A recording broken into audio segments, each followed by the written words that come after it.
drifting on the back roads. But now I've found the hottest place in cyberspace.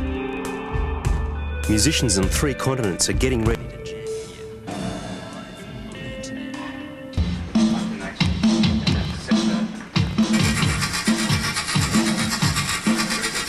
Well, I'm actually in the studio now, so we've found the room where everything's happening. It's late at night in Europe and early morning in Australia. Excellent. We've got Raphael in Paris, ResRocket headquarters in London, Olvers in Oslo, Zolgo in San Francisco. Excellent, and Steve G up in Brisbane. So they're all grooving on different instruments at the moment. Now what I can do is I can find out, we can have a listen to what this music's sounding like. I type the command update me, and that'll now download all the information. And as you can hear, we're getting some music now. So there's the bass drum coming through now. Try sample 2. All right. I'm just going to type on the screen. Okay, so that's our bass line. We just got to put a bass sound on that. ResRocket Surfer are riding the Dragon. It's a piece of software which keeps instruments grooving in time all around the world. So in other words, we're jamming in a virtual studio in cyberspace. We are in virtual studio. That's right. It's a complete environment. And all of those instruments can talk to each other and hear each other in cyberspace. They can, that's right. Well, the idea was that we were going to have a band that only existed in cyberspace. In other words, it was a band that only existed with collaborations over the internet.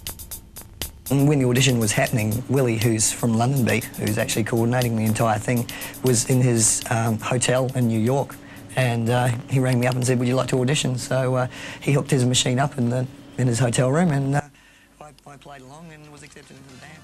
The funny thing was that at that stage they didn't realise I was in Australia. Most of these intercontinental jammers have never met each other in the flesh. But the net isn't just a place for them to hang out and play. It's where they're planning to take their dance music to the world. The perfect situation for a ResRocket Surfer album would be to actually release it on the internet. In other words, you don't buy it in your local shop. The word here is distribution. And virtual delivery means that you'll be able to distribute your own records in the same way that Sony and BMG and all these other big companies do. The net gives bands the power to cut out the middleman, but the middleman still wants a cut of the action in the virtual marketplace. Well, I see it, personally being a tremendous bonanza for the industry. Well, I mean, this company has 150 people. If you had a company like this, where you just had creative people working together with bands, you might only have 10 to 15 people, and a couple of people putting the bands on the internet, and that would be it. Which to me wouldn't be a bad thing at all. As always in a democracy, as always. Now, there's a catch-22 to this cyber bonanza.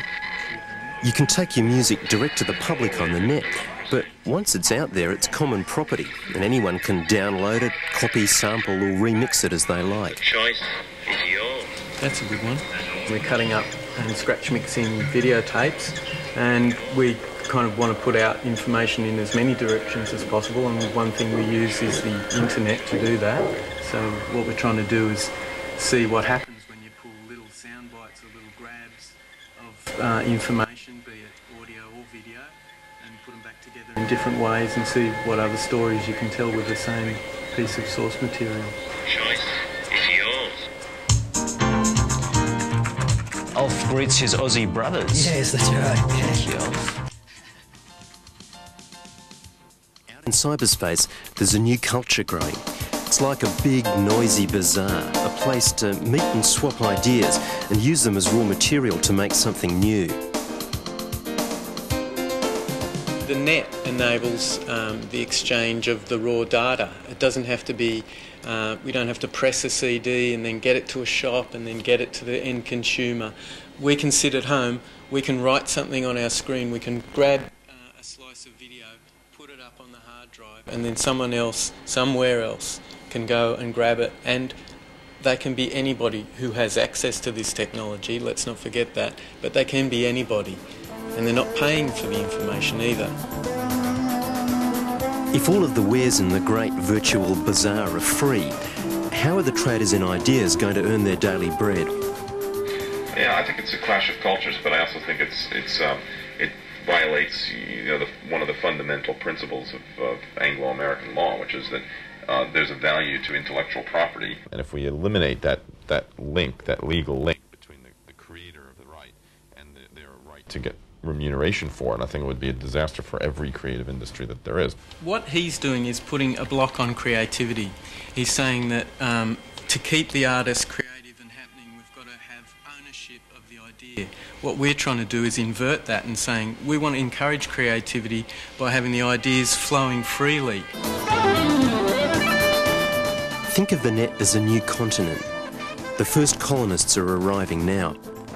Cyber utopians who want to keep the land free for common use, and cyber entrepreneurs who want to fence it off.